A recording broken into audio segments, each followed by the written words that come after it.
Hi everyone, welcome back to my channel. My name is रीद। मैं बात करती हूँ मैनिफेस्टेशंस के बारे में। आज हम बात करने वाले हैं कि हम रेजिस्टेंस को इंस्टेंटली कैसे रिमूव कर सकते हैं, जिसकी वजह से हमारी मैनिफेस्टेशंस बहुत जल्दी हो जाएं। ठीक है, हमारी डिज़ायर्स जल्दी से रियलिटी में मैनिफेस्ट हो जाएं।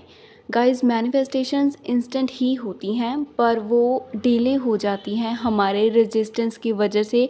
बहुत सारे ब्लॉकेजेस की वजह से वो डिले हो जाती हैं। ठीक है, तो उन्हें ही आज हम डिस्कस करने वाले हैं कि किन चीज़ों की वजह से हमारी मैनिफेस्टेशन डिले हो जाती है।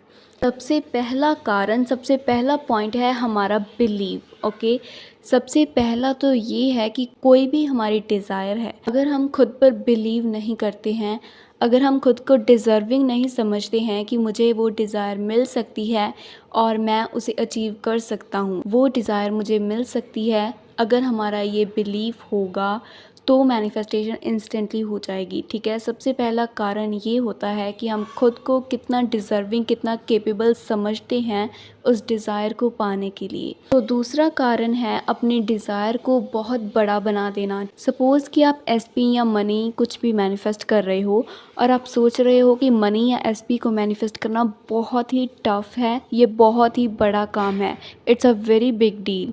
इस तरह की जो थिंकिंग है, इसमें आप ये मैसेज देते हो अपने माइंड को कि वो काम बहुत हार्ड वर्किंग वाला है, उसमें बहुत ज़्यादा मेहनत चाहिए, वो बहुत बड़ा है, जिसकी वजह से वो डिले हो जाता है। ठीक है, उसे टाइम लगता है आने में, क्योंकि वो बहुत बड़ा काम है। तो तीसरा कारण हमारी मैनिफेस्टेशन के डिले होने का, रेजिस्टेंस आने का, ये है। सपोज़ कि आपने 21 या 40 दिनों का चैलेंज लिया कि आप 21 या 40 दिनों तक ये टेक्निक करोगे। आप उतने टाइम तक ये डिले क्रिएट कर देते हो कि इतने टाइम तक वो आपके पास डिज़ायर नहीं आएगी। ठीक है, आपने ये मैसेज अपने सबकॉन्शियस को इस तरह से दे दिया है कि आप अपनी डिज़ायर को मैनिफेस्ट करने का ट्राई कर रहे हो। ठीक है, जबकि मैनिफेस्टेशन में फ्यूचर की फीलिंग नहीं आनी चाहिए कि आपके पास एक डिज़ायर मैनिफेस्ट हो जाएगी। मैनिफेस्टेशन में ऑलरेडी हैविंग की फीलिंग होनी चाहिए, आपकी डिज़ायर की प्रेजेंस की एनर्जी होनी चाहिए, ना कि उसकी फ्यूचर में आने की।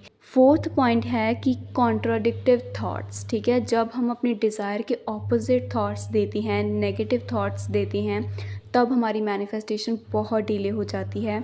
आप कुछ भी मैनिफेस्ट करना चाहते हो, आप सारी टेक्निक्स कर रहे हो, विजुअलाइजेशन कर रहे हो, अफर्मेशंस कर रहे हो, और उसके बाद अपने मैसेज को कॉन्ट्राडिक्ट कर रहे हो 3D में देखकर कि आपके पास तो पैसे है ही नहीं। इस तरह के जो मैसेजेस हैं जो आप अननोइंगली देते हो, वो कॉन्ट्राडिक्ट करते हैं आपके पहले वाले मैसेजेस को जो आपने सबकॉन्शियस माइंड को दिए हुए हैं कि मेरे पास बहुत मनी है।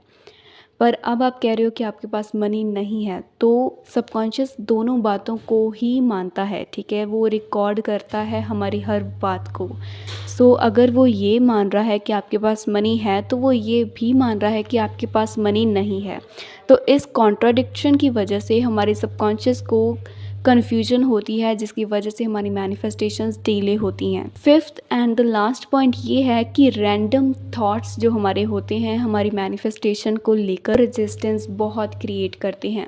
जब हमें खुद पता ही नहीं होता कि हम उस डिज़ायर के बारे में किस तरह से सोच रहे हैं, जबकि हमें किस तरह से सोचना चाहिए। सपोज़ करो कि आप एसपी मैनिफेस्ट कर रहे हो और आपकी फैमिली में उनके रिगार्डिंग कोई बात चल गई, या फिर आपने 3D में कोई पोस्ट देख ली, या फिर 3D में आपकी डिज़ायर से रिगार्डिंग कोई भी मूवमेंट होती है, आप उसकी तरफ फोकस करने लगते हो, उस पर अटेंशन देने लगते हो। ठीक है, और अननोइंगली आप ऐसा फील करने लगते हो, अच्छा उनके साथ इस तरह से हो रहा है तो अब क्या होगा। मैं एफर्मेशंस दे रही हूँ पर फिर भी इनका बिहेवियर चेंज नहीं हो रहा। जब आप 3D पर रिएक्ट कर देते हो किसी वजह से, जो रैंडम थिंकिंग, रैंडम थॉट्स होती हैं, अननोइंगली हमें पता नहीं चलता कि हम उस चीज़ को मैनिफेस्ट कर रहे हैं। ठीक है, आप इस पर फोकस नहीं करते कि आप भूल जाते हो कि आपको उस चीज़ पर फोकस करना है जो आपको चाहिए, ना कि उस चीज़ पर जो आपको नहीं चाहिए। ठीक है, सो अपने थॉट्स और अपने माइंडसेट को इस तरह से रिप्रोग्राम करो, आपको हमेशा ये पता हो कि आप अपने डिज़ायर की प्रेजेंस पर फोकस कर रहे हो ना, उसकी एब्सेंस पर तो नहीं। आपको अपने माइंडसेट को डिसिप्लिन करते हुए अपनी डिज़ायर की प्रेजेंस पर फोकस करना है, ठीक है।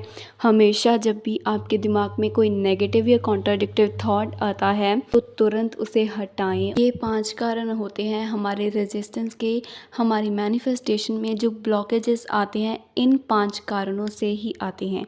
पहला कि कभी हम बिलीव नहीं कर पाते खुद पर ही, खुद को डिज़र्विंग नहीं समझती। दूसरा कि हम अपनी डिज़ायर को ही अपनी कैपेबिलिटी से कुछ ज़्यादा ही बड़ा समझ लेती हैं, जिसकी वजह से उसे बहुत टाइम लग जाता है 3D में मैनिफेस्ट होने में। थर्ड कारण है कि हम कोई चैलेंज लेकर उस टाइम को उतना इंड्यूस कर देती हैं, उतना इंक्रीज़ कर देती हैं कि इतने टाइम तक वो चीज़ हमारे पास आ ही नहीं सकती, ठीक है। जो हमारे कॉन्ट्राडिक्टिव थॉट्स होते हैं। हमारा फोर्थ पॉइंट कि जो नेगेटिविटी होती है हमारे अंदर, जो हमारे डिज़ायर की ऑपोजिशन होती है, उसकी वजह से हमारा सबकॉन्शियस कंफ्यूज हो जाता है। वो नहीं समझ पाता कि क्या ये चीज़ हमारे पास ऑलरेडी है या नहीं, ठीक है। इसकी वजह से मैनिफेस्टेशन डिले हो जाती है। And fifth and last point, आप अपने माइंडसेट पर उतना अटेंशन नहीं देते कि आप किस तरह से सोच रहे हो अपने डिज़ायर के बारे में, और उसकी प्रेजेंस सोच रहे हो या उसकी एब्सेंस। इस वजह से आपकी मैनिफेस्टेशन डिले हो जाती है। अगर आप इन 5 कारणों पर या फिर इन 5 पॉइंट्स पर अपने माइंडसेट पर फोकस करो, अटेंशन दो कि आप ऑलरेडी हमेशा अपनी डिज़ायर की प्रेजेंस को फील करो, या फिर अगर आप हर वक्त नहीं कर सकते तो प्लीज़ आप ज़्यादा टाइम उसकी प्रेजेंस पर फोकस करो, ना कि ज़्यादा टाइम उसकी एब्सेंस पर। तो वो थॉट डोमिनेंट हो जाता है, जिसकी वजह से वो जल्दी मैनिफेस्ट हो जाता है। तो आई होप कि आप इन चीज़ों पर ध्यान दोगे और अपनी मैनिफेस्टेशन को जल्दी से रियलिटी में मैनिफेस्ट करोगे। अगर आपको कोई भी क्वेश्चन है, मैनिफेस्टेशन को लेकर क्वेश्चन है, तो प्लीज़ आप मुझे कमेंट सेक्शन में पूछ सकते हो। So please do not forget to like, comment and subscribe, and thank you so much for watching this video.